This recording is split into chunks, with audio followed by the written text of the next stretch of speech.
All right, well, welcome back, everybody, to another episode. Excited to be here today. I am the layman, Keegan Walls, with the scholar of scholars, Dr. Mark Chavalas.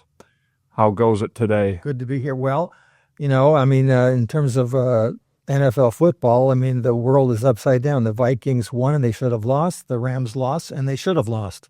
Well, there you go. There you go. You're a Rams guy? Oh, yeah. All the way. When they were originally in L.A., so from the old days. Well, as a Viking guy, I would say we should not have lost. Then we should have lost. That was crazy. We should have absolutely not even been close to losing. Then in Viking fashion, should have lost. And then in Viking fashion again, somehow we win. So, well, fate is in order. The Rams lost, and they should have lost from the first kickoff. Yeah. Well, we are excited. So today's episode will be an introduction to the ancient world. So we're going to be discussing the ancient Near Eastern culture. Let Mark kind of dive in so that when we go through and look at other biblical texts and different topics, this one is kind of laying a foundation of what's really happening in the world, in the ancient world, so we can kind of put our minds, and anybody that's curious as to how we're looking at stuff, how Mark's diving through stuff, we can get a better sense of how we can mentally kind of be in the heads of the writers and the people living back then. So excited to talk about the ancient Near East, and yeah, I'll let you start and go into it. And well, thank you. I suppose if you're somebody who's come onto this and wondering, all right, I want to read about the Bible, I want to understand the Bible. Why do I need to know anything about the ancient Near East? And it's a good question, and I understand that. And like I said at our last session, I think it's something that provides a better context for understanding. And ultimately, all of this is for understanding and knowing God better. Okay. Now, for me, it's a hobby. I'd be doing this for whatever reason. But I'm going to start off by looking at a passage at the end of Genesis 11 and part of Genesis 12. By the way, they should all be collected. If you're wondering, by the way, chapter and verse divisions in the Bible were put in later. They're not divinely inspired. They're really convenient, by the way. But at the end of Genesis 11, by the way, beginning with about verse 27, it's after the Tower of Babel story, which we'll probably get into at some point. And here's a genealogy of Abraham. It starts off with his grandfather, and it says, this is the account of Terah. Terah became the father of Abram, Nahor, and Haran. So it's giving us the three brothers. Haran became the father of Lot. We'll need to know that later on, but we're being told this here, so it's sort of a premonition. During his father Terah's lifetime, Haran died in his native land in Ur of the Chaldeans. Okay, that already tells me something. Is that, well, where's Ur, and what does that have to do with the Chaldeans? Well, it happens to be in southern Mesopotamia. Today, that would be southern Iraq. But I want to go on for just a moment. The term Chaldean, by the way, was not used for a long time after Abraham, and so it tells me that somebody put that in. Whoever it was who put that in was also divinely inspired, and we'll have to discuss issues like that coming up. But and if we leave you hanging, that's okay. My philosophy is after I've done my hour session here, you should probably have some more questions, even if you might have been enriched by one or two things, but we'll see.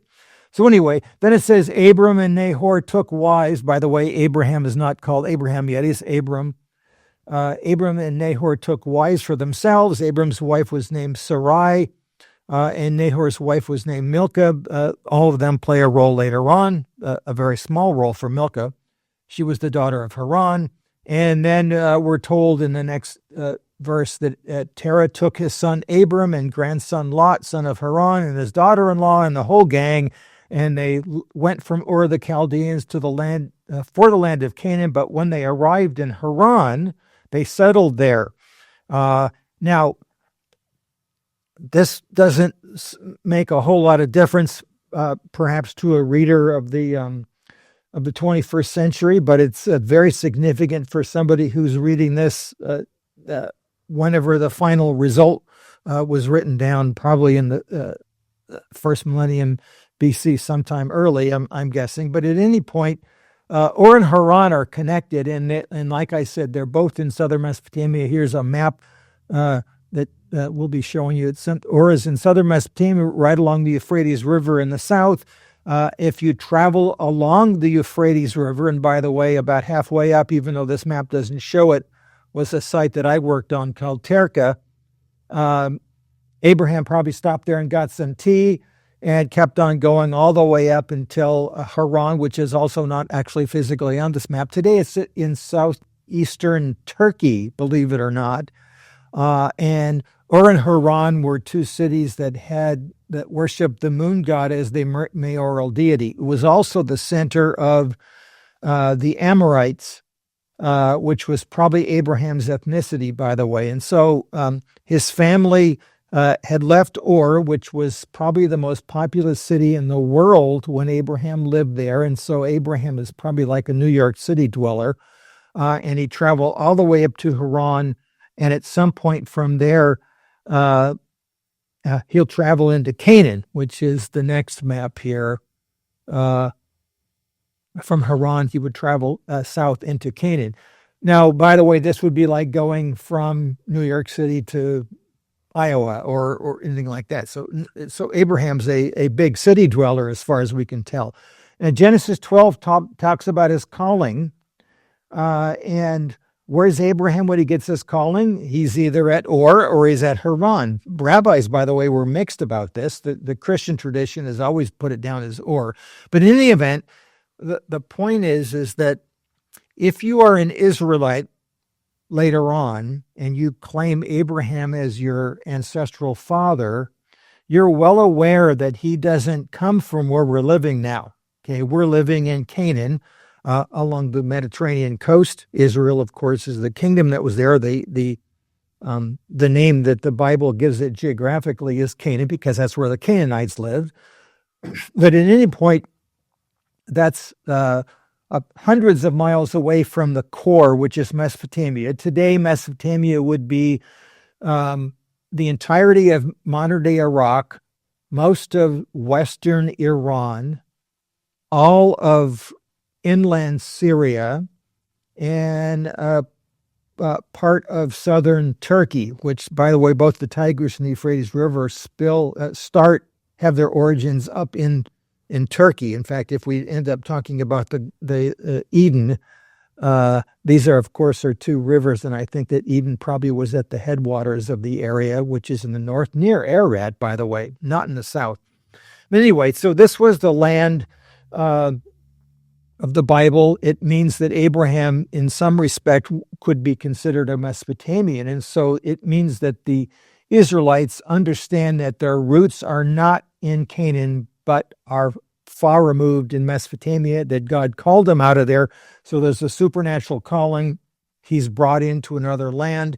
What my vocational goal has been in the last half century is to try to study Mesopotamia and understand the world that Abraham came from. And it's actually been very difficult for a lot of reasons. So let me start off by saying that the only way we have understood Mesopotamia throughout the ages before archaeology was through some scattered references in the Bible and some scattered references in our classical writers, especially Herodotus, a Greek writer, Greek historian who wrote in the 5th century. So he was flourishing about 440 BC or thereabouts. That's the 5th century.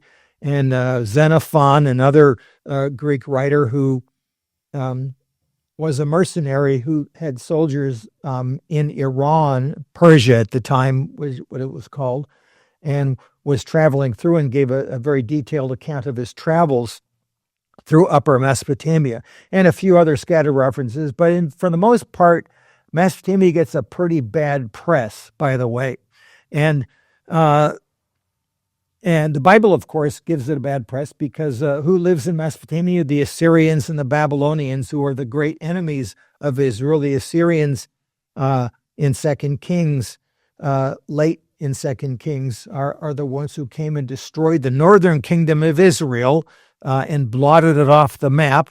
And the Babylonians, a century and a half later in the early 500s, destroyed and conquered Jerusalem and destroyed the temple and made it in Judah into a wasteland. And so this was, of course, terribly remembered by the Jews. In fact, in many respects, I think the final edition of the Bible was made during this period because of what happened. Can you imagine if, other countries came and completely 9/11 leveled our whole country, and then, of course, we had to decide, what happened? How did this happen? Why did God allow this to happen? What does this mean? Our whole persona would change. And by the way, for the Jews, when all of this happened, they had to decide, what does this mean? And they came up with the conclusion, and I think this was divinely inspired, that God was still in control. We had sinned, and we had ignored the law. So what was left for them? The law and nothing else, the book. No temple, no sacrificial system, nothing, just the law. And so they became a people of the book, the Bible itself. Of course, at that point, it was the Old Testament that was now being completely formed. Anyway, so Mesopotamia is the context for much of the Bible. And so by looking at Mesopotamia, we can understand the Bible. By the way, the Bible is the only artifact that has survived from Mesopotamia, that has survived for centuries. And so it's the singular artifact. And like I talked about, last time, is that if you think of having a singular book, a piece of literature in our age, like, Shakespeare's Romeo and Juliet or something, and nothing else, and try to understand it in its original context, you'd have to have, all these other books. Well, Mesopotamia was not very well known before the 1840s, and let me show you how that is. So, for example, Herodotus, by the way, this Greek historian, let me get him up here for a second. Let's take a few seconds here and get him up. There we goes. Herodotus, he's considered the father of history, the first true historian who tried to, do writing and understand history for its own sake. He claims to have visited Babylon, by the way, and I believe he did, by the way, but he talks about some really, really weird things. So, for example, Babylonian medicine he thinks is odd. So he says in Herodotus Book 1, number 197, he says, I come now to the wisest of their customs. Babylonians, having no use for physicians, they carry their sick into the marketplace. Then those who have been afflicted themselves by the same illness as the sick man's, or seem others like in this like case, come near and advise him about his disease and comfort him, telling him by what means they have themselves recovered from it or seem others recover. No one may pass by the sick man without speaking and asking him after sickness. By the way, then he goes on to other weird customs. And by the way, I don't think Herodotus is making this up, but that means for the last 2,000 years, we had this idea that, Babylon they were infants in terms of medicine. They didn't know anything about it. Somebody got sick, he just took them out to the street and passerbys would come and give them your opinion. Thinking, that's really weird. Well, he's not correct, but he probably saw something and didn't understand it. We now know, by the way, we have thousands and thousands of Mesopotamian medical texts. In fact, Hippocrates and his whole understanding of medicine probably comes from Mesopotamia, by the way. But maybe we'll talk about this in some session if you really want to be a geek and learn this stuff. But the point was, it seems like these guys had really weird, strange customs. Furthermore, Xenophon, another Greek writer, about a half century after Herodotus, was traveling through northern Mesopotamia. He actually passed by the ruins of Nineveh, the famous Nineveh in the Bible of the story of Jonah in the book of Nahum. And He gave detailed accounts of everything, but when he passed by Nineveh, he made a passing reference and had no idea that the Assyrians had ruled there and basically had the largest kingdom in the history of the world at that time. Why not? Because the Assyrians had fallen, completely fallen, and been destroyed, but it was only 2 centuries before him, and there was no memory left of it. So, in the 1840s, when the Europeans began involving themselves in the Middle East, a lot of it was for conquest and colonization, etc. Archaeology unwittingly became an extension of this imperialistic design. In other words, they benefited from it, even though they weren't doing it for that reason. And so somebody working for the French government, Émile Botta, who was an adventurer in the early 1840s, decided he was going to work and begin digging the ruins of Nineveh. Now, there were no particular techniques for excavating at that point. You went and you were looking for artifacts. And of course, their goal was to come from the Bible. Everybody in Europe at that time, if you were educated in the classics and, of course, in the Bible, whether you were Catholic or Protestant or whatever it was, you certainly had a general understanding. Everybody expected. In fact, when I began teaching, everyone I taught at least had a general idea of what the Bible was and what it was about. That changed rather dramatically over 40 years. That's another story. So anyway, Botta began excavating Nineveh. Now, oddly enough, he didn't know it was Nineveh. You're thinking, well, how could he not know it was Nineveh? Because, of course, it didn't have a signpost saying, this is ancient Nineveh, population 6 jackals or whatever. He had no idea what it was. In fact, and so he was excavated there for about 2 or 3 weeks, was rather disappointed because all he could find was clay and not much else. He was looking for stone monuments, and the Mesopotamians, by the way, didn't build much with stone because they didn't have much of stone. Their only natural resource was clay, and so they built their houses and other buildings with clay, with either sun-dried or baked. By the way, you know what clay looks like after it's buried in the ground for a couple of centuries? It looks like dirt. And so when I began excavating there, I found out, boy, this is really hard. How do you tell the difference between this dirt and this clay? And it wasn't easy. It took me a really, really long time. And even after that, it still was unpleasant. And I would make fun of those guys digging up in Turkey or somewhere else when they're looking for stone monuments. How do you know when you find a stone monument in the ground? Because your pickaxe makes a different sound. Like, wow, that was really hard. Anyway, I'm just exaggerating because of all the pain I had to go through.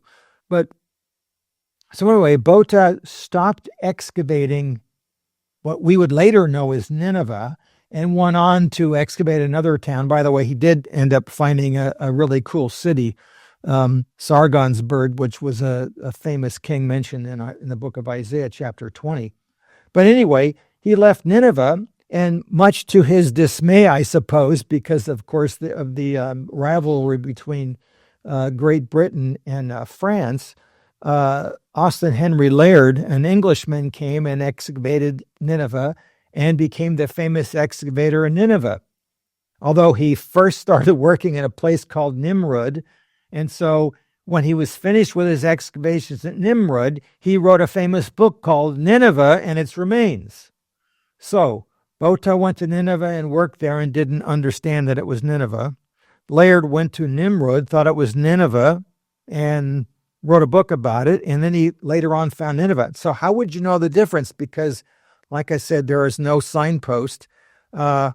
Cuneiform tablets were being found, and I think I showed one last week, but I'll show you another one. This is the typical size of a cuneiform tablet, and about 1 million have these been uncovered, and we're going to talk about every single one in these episodes, whether it kills us. No, probably not every single one, but we will talk about them. But in any event, it wasn't until the decipherment of the cuneiform script in the late 1850s that they began to realize, they found 30, 40, 50,000 tablets and fragments at Nineveh, and it says Nineveh on it.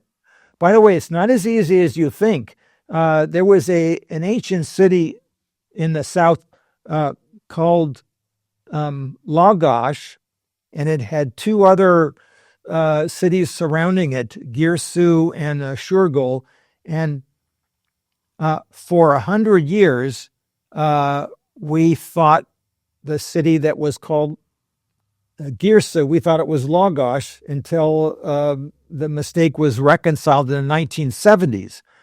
I suppose it would be kind of like La Crosse in Unalaska. If somebody's excavating it in a couple thousand years and they are in Unalaska, but they have all these things saying County of La Crosse, and so they're calling it La Crosse, when of course a native would know, oh, we're not in La Crosse.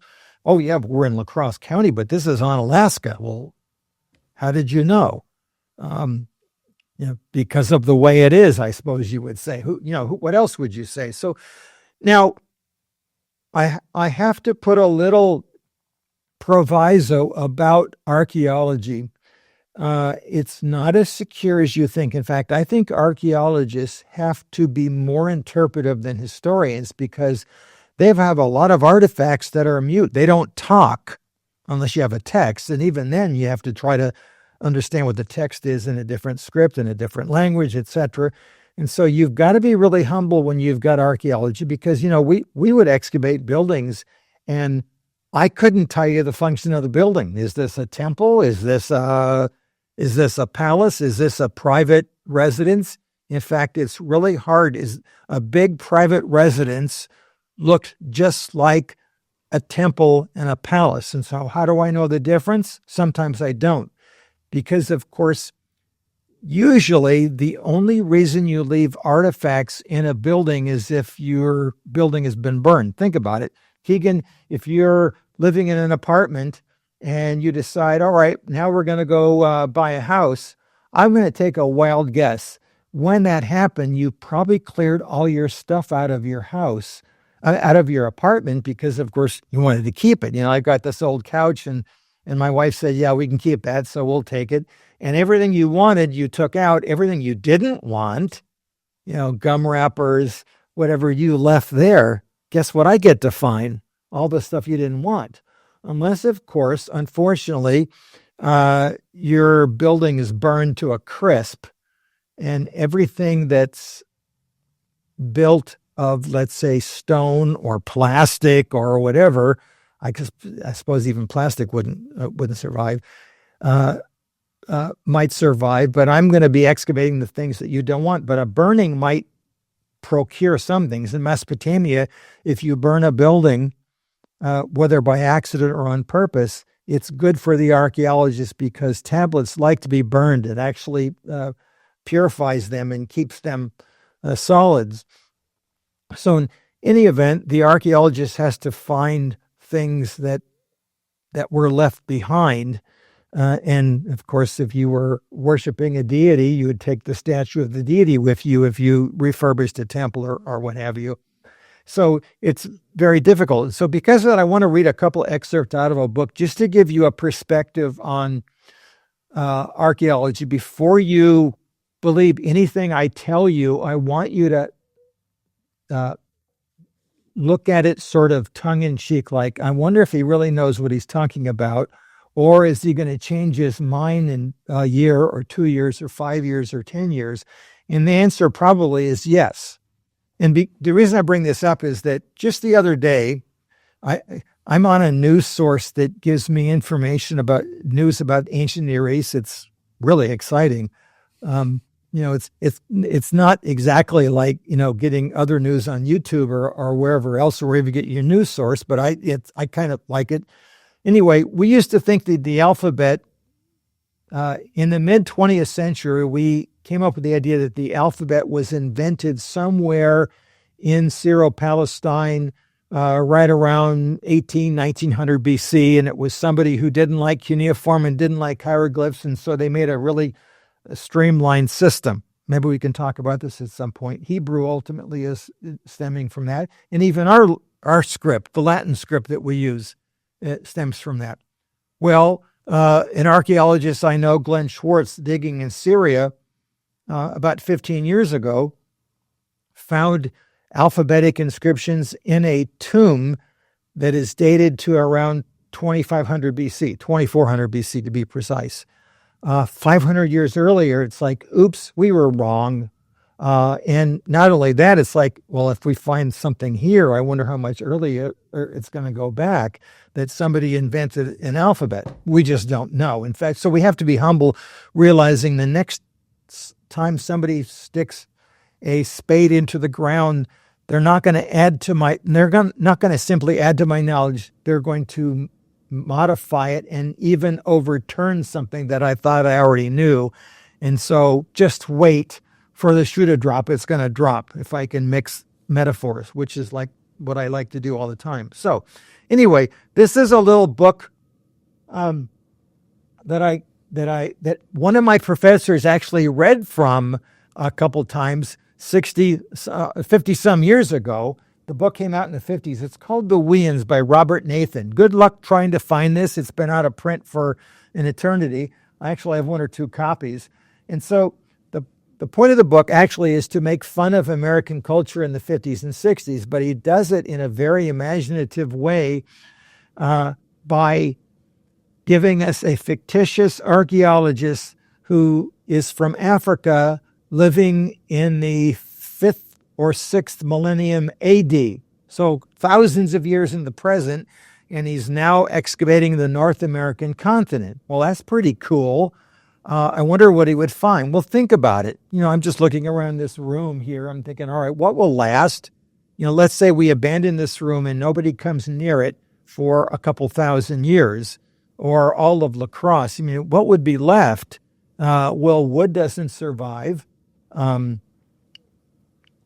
Plastic might survive if it's not burned. Stone, of course, would survive. And so what would they know about our culture? They'd probably have to go to our cemeteries, by the way, because that's where we have our best inscriptions. In fact, they probably would have thought La Crosse was probably flourishing at its highest in the 19th centuries because they got lots of ornate tombs and lots of beautiful inscriptions in the 1800s. But you get to the 1900s and late 1900s, they're really simplistic and not ornate. And of course, we know that burial concerns have changed, lots more cremation and other things. And so, but if that's all you have to go on, you're going to think that, La Crosse was in terrible decline. Well, maybe it was. I don't know. By the way, when you study Egypt, 90% of what you study is actually funerary monuments. Just think about how eerie that is. And so anyway, so here's this fellow. She's writing as if it's an excavation report. And believe me, excavation reports are pitifully boring to read. You don't just sit down and read a whole report. You find you look at the table of contents, you find, oh, there's that bead I want to look at. And you read that one sentence about that bead, but you would never read the whole report. So he starts off. So this is the archaeologist. Of course, it's in English. It's been translated from some language. He says, those of you who follow the work of our archaeologists along the east and west coast of the Great West or Salt Continent, by the way, that's what they call us, know that the Kenya and Uganda expeditions have recently discovered traces of a lost people of prehistory among the mounds and tumuli of that unexplored waste. So that means that now high civilizations is in Central Africa, and we are desolate. Nobody lives around here, or if they do, is just, wandering about. He says, a few years ago, nothing whatever was known about these people except for an occasional legend in Swahili. Well, of course, that's the indigenous language of many people in Africa, and maybe they sung songs about, the people out west or whatever. Who knows?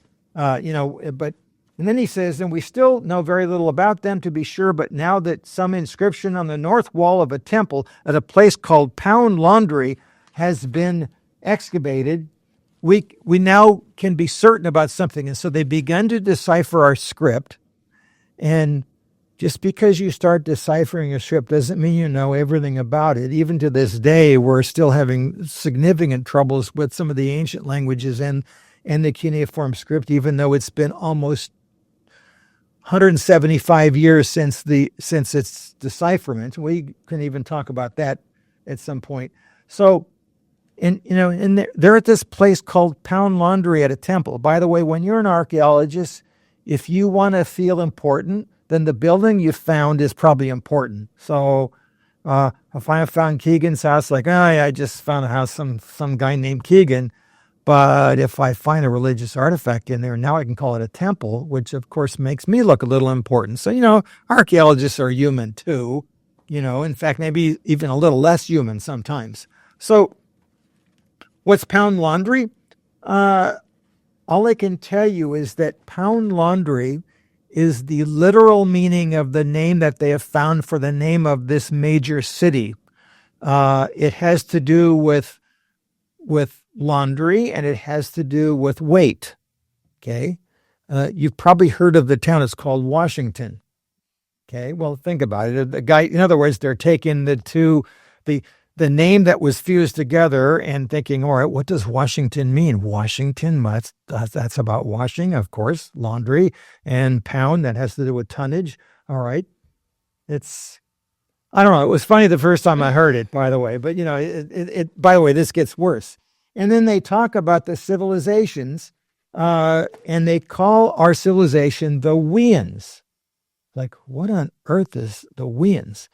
It's because we call ourselves the we. Now, evidently in their future language, they don't have a difference between first person plural object or subject. And so, of course, we always keep on talking about ourselves as the us. Or sometimes usa, which, and by the way, our mortal enemies they call them the Morwe, or the ussers, USSR for you people who might be a little older than that. But of course, as a person who grew up during the Cold War, we know all about the ussers. And of course, this book was written in the 50s. And so that was, at the height of all of this. So anyway, it sounds, in other words, they're actually making some brilliant deductions, but they're not entirely correct. Well, by way of analogy, the same thing is going to happen with the archaeologists. Now, let me just go a little bit further and do one or two more about this. He says, late studies recently completed placed the Wean civilization at its peak 5,000 or 6,000 years ago. Who these Weans were or where they came from is unknown. And then he says, let's see. They're called the Weans because of certain archaeological findings.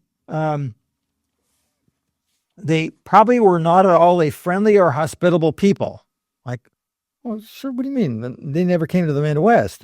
A theory which is based on two recent discoveries, both on the East Coast. So the East Coast. In the first place, there was recently excavated from the earth of a small island in the ocean just beyond the terminal landmass at a place called Yok. Evidently, they don't have an R or an E or a W in their language. And so, or maybe they're from Boston because, of course, my joke is that Boston used to be called Barston, but of course they couldn't pronounce the ah. But, all right, real funny.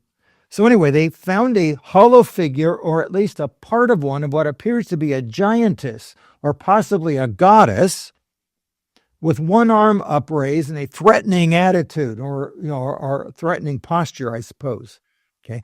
Well, I hope you can guess where we are, but look at this brilliant deduction. Think about it. This is 5,000 years in the future. Within what is left of her shell, heavily encrusted with bird droppings and worm mold, our diggers uncovered a fragment of a script in block letters or signs, which Bess Neff has translated, keep off the, and then it's broken. Okay. Obviously, it would probably say keep off the grass somewhere or keep off the monument or whatever. As far as can be ascertained, the name of this goddess or giantess was Lib or Libby. Okay. It is now, this is what the archaeologist does, and it's actually brilliant, but sometimes you go too far. Where did we get the Statue of Liberty? Well, we got it from the French, and And what's the statue of? It's a secularized liberty goddess. Okay, where did that come from? Well, we'll discuss that in a second. But in other words, the French didn't just make it up out of thin air. In the 19th century, all scholars were like I said, their curriculum, Bible, classics, and then your own field of study. In other words, you had to have that core understanding of things. And so they were well aware of liberty goddesses. And so listen to their brilliant deduction. It is interesting and possibly rewarding to compare this figure to that proprietor or goddess of the temple estate of Qumran in Upper Cappadocia in the centuries preceding the death of Mithridates Eupator. Well, that probably doesn't, you're probably not engaging in laughter yet, except that this is actually very brilliant, is brilliantly wrong, by the way. So Upper Cappadocia happens to be a name of Central Eastern Turkey in the time of the Greeks and the Romans. And Mithridates Eupator was one of the major kings in that region who was an enemy of Rome, by the way. And guess what? They had small figurines of liberty goddesses there. In other words, they're figuring out that's where the origin of the liberty goddesses. They were liberty goddesses back then in 200 BC. So therefore, when we find them just 2 millennia later on the North American continent, they must have the same purpose. Well, what's 2,000 years among friends? I mean, really, when you're dealing with, let's say, prehistory, and you think you're dealing with something at 10,000 BC and 8,000 BC, it's like, well, it's just snap of the fingers. But it's really, really a long time. So what they've done is they've taken and made a brilliant deduction completely wrong about our liberty goddess, that first of all, it's not a goddess. We wouldn't worship a goddess. We're monotheists over here. But since the liberty goddess, the liberty statue was worshipped as a goddess 2,000 years earlier, we must be using it for the same reason. Well, you're wrong, by the way. The other one will be close to my own heart. It says the second inscription found in the east levels of Antioch. Now, as a baseball fan and a LA Dodger fan, I'm well aware what the east levels of New York is. That's Brooklyn. Okay. And the Dodgers had just left Brooklyn in 1957 to go to LA when I was a little kid. Like, well, this is really cool. We got a baseball team here. And here's the inscription. It's in what we would call cursive letters. Probably we would call it graffiti. It says, the Dodgers were shut out. Then he has a footnote. There is a legend about a small tribe known as Dodgers, having been obliged to leave the East Coast, attempted to set up a home base or pennant in the West. Their success is unknown. And so when I study Mesopotamia, it's just like that. We have fragments of information here and there. When I ask a question about our documents, the documents aren't particularly interested in answering the question I have. It doesn't mean it's just not interested. And by the way, the same thing about the Bible. If I ask, what were women like in the Bible doesn't have that as a purposeful answer to my question. So I'm looking for little hints and anecdotes and pieces of information to answer the question that I might have because of my interest in my particular generation that somebody else might not have. And so all I'm saying is that everything I tell you from now on until the end of this podcast, whenever that might be, 1, 2, 5, 10 years or whatever it is, take it with a grain of salt and remember the Weans is that I wonder whether Chavalas is right. So anyway, yeah. You think of anything before I move on or No, I think that's good. I think it's for somebody like me who doesn't have the archaeologist mind, then what it is doing is it's showing me like actual practical steps of I would understand how somebody would get to that.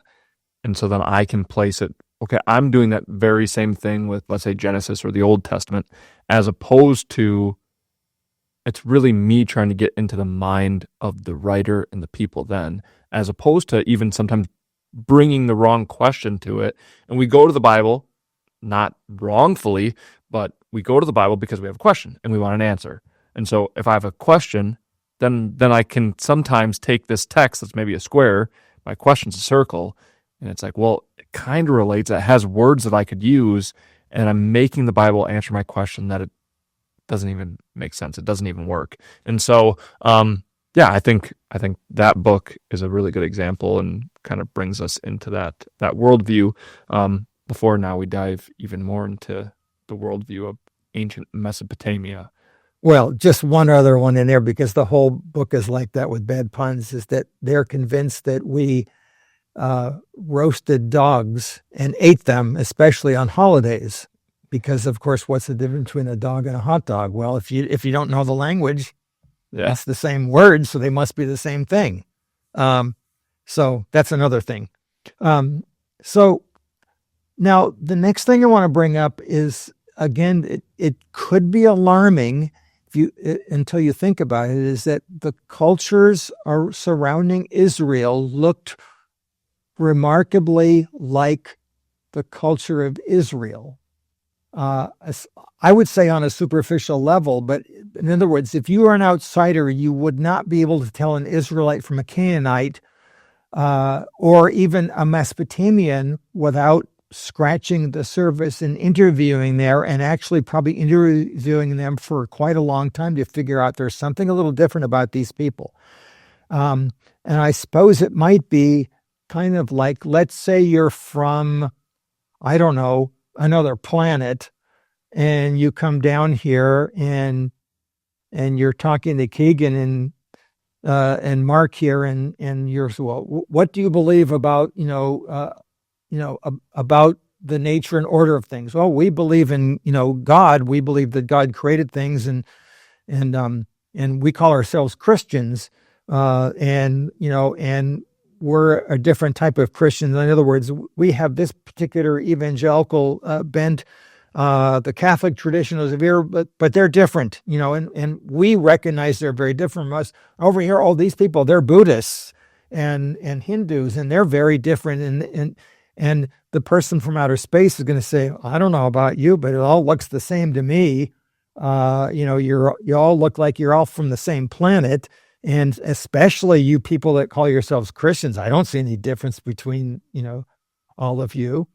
And so for me, by the way, this hit home when I was invited years ago to speak at a Unitarian Universalist church, and they were well aware of what I was. I came in and talked about magic, and I had never been to one, and realized, I walked in there, I said, this looks just like a traditional Protestant service.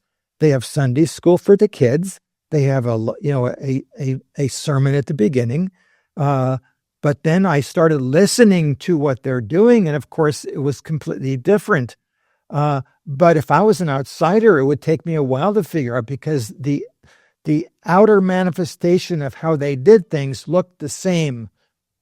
In the same way that if I was asked by God to start, he gave me a new prophecy, and I'm going to start, something brand new, I would speak in English. I would probably give you Midwestern figures of speech. We'd talk about, cheese hats and the green and gold and farms and cows, and, in other words, to make things relevant.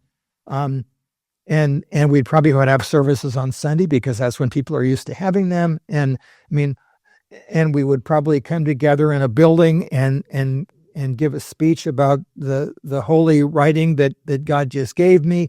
And of course, an outsider would say, well, it looks just like what you came from. Oh, no, we're very different. And so how are the Israelites different from their neighbors? I'm going to start off by giving you the answer and then trying to follow up with it over the next, weeks and weeks and weeks, or however they do it. They were different because of how they understood the nature of God and their relationship with God. But everything else looked alike. Okay. And I'm going to do it by looking at something that might be a little alarming. So here, I'm going to look at a passage in, let's see, 2 Kings. This is 2 Kings chapter 10. This is the story of Jehu and the prophets of Baal. It's like, well, that's pretty remote and anecdotal. And so I'm getting into the weeds right now, and I'm going to give you a story. By the way, this is a story that doesn't even make the Sunday school parade very much because, how are you going to bring this one up? And, oh yeah, Jehu, he killed all the prophets, right? And what do you learn about that from a moral standpoint? And it's like, it's a different one. So anyway, so the context of the story, Israel and I will get to Mesopotamia at some point, but so the kingdom of Israel has been divided. If you remember the United Kingdom of David and Solomon, it lasted for about a century from Saul to David to Solomon. And it split with Solomon into two kingdoms. The kingdom of the north, unfortunately, was called Israel, so it's a duplicate name. And then the southern kingdom was called Judah. Jehu was one of the northern kings. And by the way, the writer of Kings describes the exploits of both kingdoms. And every king in the north, at the very end of the reign of each king, the writer gives basically a grade to them. Did he do as well as his father David? If not, he might get a good grade or a passing grade or an F. There's only three grades. You get an A, a C, or an F. Okay. Every single king in the north gets an F. Everyone, even if they were zealous for the Lord, which Jehu was, he gets an F because there were certain things he didn't do, and I don't want to go into details about it. Now, what does Jehu do here to the prophets of Baal? And again, this is anecdotal. The actual event itself is not relevant to my argument, but something that happens in there is, and this, by the way, this is what historians do. We look at passages, and when the passage is not trying to tell us something, often that's when it's telling us a lot. It's just, look at it this way. I'm looking at Keegan. He's got a baseball hat on. Okay. Let's say you're hundreds and hundreds of years in the future and you're looking at this video and trying to figure out, I wonder what time period this was. I can't tell from whether this is 1924 or 2024, and something, and of course, obviously computers would betray that, but our clothing would betray us for one very particular reason. Keegan's wearing a baseball hat. You know what you wore baseball hats for when I was a kid? When you played baseball. And so if this is 1960 and Keegan's wearing a baseball hat, the first thing I'm going to say to him is, hey buddy, where's the game? What are you wearing a baseball hat for? Anyway, there's something going on in this passage. I'm going to read a little bit of the passage and then you're going to say, well, that's really edifying. Why is that in the Bible? So this is 2 Kings 10 verse 18. Now, it says, Jehu brought all the people together. By the way, that's literary hyperbole, because if it was all the people, that'd be a lot of people. Think about it. And said, Ahab served Baal a little, but Jehu will serve him a lot. So he looks as if he's a Baal worshiper. Baal was the rival god that people were worshiping. The Canaanites worship Baal. By the way, Baal is actually a nickname. It means Lord. And the actual god himself was Hadad, the storm god. And in fact, what is so confusing about this is the term Baal also was an epithet of the God of Israel, because it just means Lord. But here it's pretty obvious in context. He's talking about the Canaanite deity. And Ahab, by the way, is a previous king. Jehu had destroyed Ahab's line. Ahab, by the way, Ahab ended up saying that he knew who the God of Israel was. And so don't be surprised if you find Ahab in heaven. Even though he messed up and was the worst king Israel ever had, it looks as if he had a change of heart, just like Nebuchadnezzar later on understood and acknowledged that God was the Most High. So anyway, Ahab served Baal a little, Jehu will serve him a lot. Now, therefore, summon to me all the prophets of Baal, all his servants and all his priests, see that no one is missing, for I have a great sacrifice for Baal. Whoever is missing will not live. Boy, that's pretty powerful. But Jehu was acting deceptively in order to destroy the servants of Baal. So the writer, the narrator there decides, I better tell you something because you might be a little bothered by this. And so, and of course, this happens quite often in literature. The narrator wants to give you a little bit of information that is not known by the other participants. Okay. So if this was a movie, it might be the camera angle or, the ends or the music changes slightly. So you already know that somebody's going to get whacked. My joke is when I was a kid, you'd watch Star Trek and the captain and Scotty and the doctor and whatever, and the doctor, they're going down to a new planet. They always have this new guy with them. And that, well, they're not going to die, but the new guy he's not even going to make it to commercial. He's going to die. And it always happens that way. They get down there and the new guy gets killed. They have to go back up. And so it's a little marker that I even figured out when, being a 10-year-old kid, I could figure out the marker, or a 12-year-old kid, whatever it was. Anyway, so Jehu sent word throughout Israel. All the servants of Baal came. There was not a man who failed to show. They entered the temple of Baal. That'd be a big temple. And it was filled from end to end. And Jehu said to the keeper of the wardrobe, bring out the garments for all the servants of Baal. So he brought out garments for them. Next, Jehu and Jehonadab, son of Rahab, entered the temple of Baal. And Jehu said to the servants of Baal, look around to see that there are no servants of Yahweh among you, only servants of Baal. And they went in to offer sacrifices and burnt offerings. Now Jehu had stationed 80 men outside and warned them, if anyone allows anybody I'm delivering into your hands to escape, he'll forfeit his own life. When he finished making the burnt offering, Jehu said to the guards, waste them all. And so he killed them all. You're thinking, well, that was a really edifying story. What am I supposed to learn about that? Well, here's my question. How on earth, because this is Baal worship, God gave Israel very distinct designs as to how to worship him. How can Jehu, who is a Yahweh worshiper, go into a Baal temple, put on the vestments of the Baal worship, and go in there and trick them into thinking he was a Baal worshiper? Okay? I mean, I couldn't go into a Catholic church and do all this stuff, because I don't know it. It's pretty different than a Protestant service. The reason that he could do that is because it appears that the sacrificial systems looks pretty much the same on the outside. And so what was different, and by the way, this sort of sounds alarming, but I'm going to tell you, biblical psalms look just like Canaanite psalms, except that they're worshiping the Lord, Yahweh.